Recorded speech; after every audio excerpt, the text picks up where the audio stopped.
friends, Heidi here from Rain Country. God is good all the time. And I'm here today to talk about dehydrating olives, and this can be any kind of olives you want. What I mostly did was black olives, and I'll talk about how I plan on using them and why you might want to do this.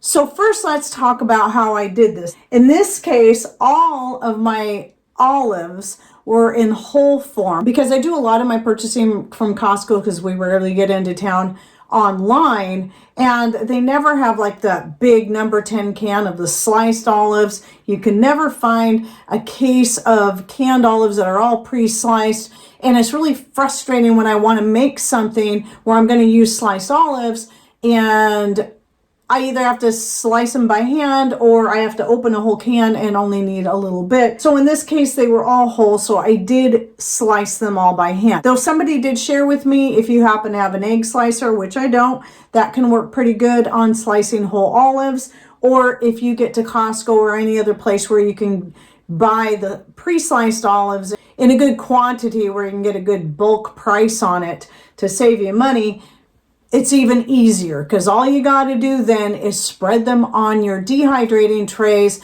or even on a cookie sheet if you want to dry them in your oven, because maybe you don't have a dehydrating rack for your wood stove or you don't have a dehydrator and you can't afford to buy one or have the space for one. You can always, this is one of those things that would be great to use in your oven. Now, when it comes to dehydrating in your oven, I highly recommend, if you already have some stoneware cookie sheets, use those. That's going to be your best option. And always dehydrate on the lowest heat setting you have on your oven, and then just crack the door open a little bit to help the moisture escape. The first thing I ever dehydrated was deer jerky, and I did it in my oven because back then I did not have a dehydrator, and it worked great.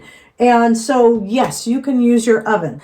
And then as far as time goes, when it comes to your oven, I can't tell you how long. I haven't used my oven to dehydrate in a very, very long time. So it's just one of those things you got to keep checking everything. You got to keep coming back and checking it. And I also do not recommend oven dehydrating when it comes to herbs. But for things like olives or meats or vegetables or fruits, you can do that in your oven. Again, I suggest going with the lowest setting you can get on your oven. But if you're using a dehydrator, then what you can do is, I always use, when it's something that isn't particularly drippy or really, really fatty, doesn't have a lot of fat coming out of it, I like to use a cotton cloth over the top of my trays. So it doesn't matter what kind of tray it is, what kind of dehydrator. This is a Culinary, the smaller size. They have a bigger size now. And then also for the Nesco, I have Nescos and I've made cloth covers for those as well. You can hem them. It is recommended. I've just never bothered. I just rip them into the size I want, and then I lay those on there. And I found this is a good option for the olives. You can use the silicone trays for that, but if I don't have to use the silicone, I won't. One thing about using cloth over silicone is that it will dehydrate faster while still kind of absorbing some of those excess juices so they're not dripping down. And then you can just throw them in the washer, wash them by hand to clean them up. So I just, as you can see in the images, I just spread them out on the trays as evenly as I can. And then I dehydrate, especially since I'm using cotton cloth, at 125 for about 10 to 12 hours. You'll just want to check it. If you had to hand slice your olives, it might depend on how thick you sliced them and how long it's going to take. And every dehydrator is going to be a little bit different. And also the humidity level in your home can also have an effect on how long some things take to dehydrate. So just be patient. If you have high humidity and it's taken a long time, that could be why. So then now let's talk about why I would want to do this. Now I did mention that though I do hope to at some point be able to get a real, get some more of those number 10 cans like I used to years ago of the black olives. What I used to do back in the day was I would open those up and then separate them out into separate containers and then freeze them and then pull them out when I needed. However, dehydrating takes up so much less room than freezing, and plus I'm saving freezer space because I can store them on my shelf. So I'll take this little cover off so you can see. I do have this vacuum sealed. I do recommend you vacuum seal them But do not even put them in the jar until they're fully cooled. This is one thing I don't always remember to say, but I've been trying to be good about that. So what I do is I always spread them out on my board here. Whatever it is I'm dehydrating, be it potatoes, carrots, black olives, meats, no matter what it is, I spread it out as soon as they're dry and let them fully cool down to room temperature. Then I put them in my jars, and at that time too, that's a better time to check to see if things are fully dry, because if you pull things out and check them while they're pretty warm, they can still feel flexible, but once they cool down, they might get more crisp. Now the olives will turn a bit crispy. They might have a little bit of greasy layer on them because they do have fat in them, but they will turn crispy. And so that's the best time to tell, is once they're fully down to room temperature. So there's 2 reasons why you want to wait till they're cooled. Then you can put them in your jars and vacuum seal them, which I highly recommend for olives because they do have fat in them. Vacuum sealing will prevent them from going rancid. And on top of that, if you want to keep that crisp texture because they're kind of fun to snack on, you'll want to keep them vacuum sealed, because I did do that little jar of green olives, just a few, and I put them in a little jar that I didn't bother vacuum sealing. And then after a few days, when I went back to check on them, they were kind of rubbery. They weren't crisp like they were going into the jar. They're not bad, they're just not crisp anymore. And that's what will happen with a lot of your foods. If you dehydrate it, you don't vacuum seal it, and they're nice and crisp, they can still get a little stale if you don't do that. So what I'm going to be doing, because I'm not going to be showing you how to vacuum seal in this video, I'll link to the video I did at least a year ago where I show several different options for vacuum sealing, so that you can just kind of weigh out what you think is going to work best for you according to space and cost and so on. So my favorite method is always to use, and I'll do a clip here where I'm sealing up some kind of nuts, I think they're hazelnuts, is to use a brake bleeder pump, which you find in automotive, and then a food saver top. And that's how I vacuum seal most of the time. Sometimes I will use the vacuum chamber that Patrick made me if I'm wanting to seal them up in the green olive jars after I've washed them. Such as this one right here. Though I didn't vacuum seal this one because this is one we're working through, because these my grandson is loving my dehydrated apples from our own tree. So I'm just keeping this one open, and we're working through that. And I have to be careful because he'd eat the whole jar if I let him. So they're already pre-sliced, so it's going to make it a lot easier for me to use when I'm doing something like an Italian soup where I want to throw some black olives in there, or most commonly when I'm doing the spaghetti sauce and I'm adding the black olives to the spaghetti sauce.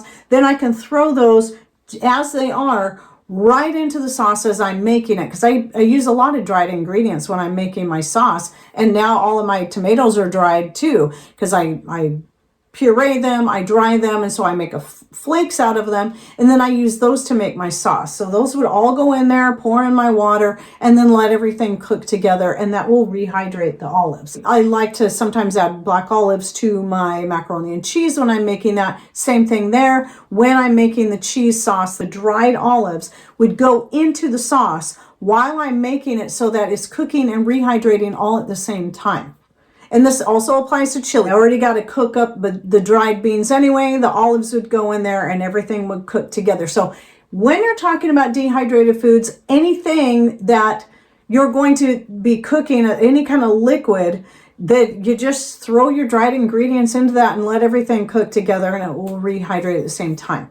Now, if you want to use your black olives when you're making a homemade pizza or tacos or burritos and you want to add those in there, then in that case, what you're going to want to do is you're going to want to at least soak them for a period of time. And I recommend hot water, or even cook them for about 10 to 15 minutes in hot water. Let them simmer for a little bit. That's going to help them rehydrate better. Then you can use it as a topping. I did try a few of these to cook them up, and I did find that though they do rehydrate decently well, they're still going to be a little bit chewy though in comparison to black olives straight out of a can.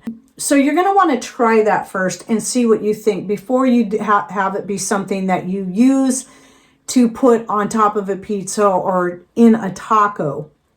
I think that would work great. I don't mind having that little bit of chewiness. And so next time I make a homemade pizza, I'm going to try that with the olives. I've done the same thing with mushrooms, or I've used dried mushrooms and soaked them and put them on top of the pizza, and they turned out great. So I don't see why that would be an issue with the olives. So that's what I plan on doing. Now, just so you know, this right here is, and it's still not full. Of course, you got to consider I did take a few out, but not very many. I still could have put one more can in here. What you're seeing is 8 cans, and that would be like, I think there's 6 ounces now of the whole olives, a standard size can that I had sliced up and dehydrated. Now, if they're already pre-sliced, a can that size is going to hold a lot more because the sliced olives take up less room in the can. And so you can see how little space they're going to take up in storage. So when I go to use these, every time I take olives out of this jar, I'm going to reseal it to help keep that freshness in there. I don't want to just leave it, or it will happen just like with my green olives where they did turn soft, and I really don't want them doing that. Just because they are so good as a snack, if you ever just wanted to take some out and just kind of nibble on them, which I won't, because they are so good. I just keep them sealed up because that's not why I have these, is for snacking. I have them for using in various meals that I like to add black olives. Oh, I just thought of another one that I love adding olives to, and that is my, sometimes I call it Heidi-A-Roni because it's kind of a rice-a-roni type dish, but you're making it from scratch. So you can use, you use rice, and you can use like orzo or spaghetti noodles that you break up really small. And I've had the recipe out. I realized I have it out 3 times now. So I'll link to the most recent one down below, which is still going to be a few years old. But I do like adding olives to that. And that's something because you're cooking up the rice and the pasta, you already got dry ingredients that you're cooking or having to add liquid to. Then in that case, again, I would just throw the dried black olives in with the rice as that's all cooking together.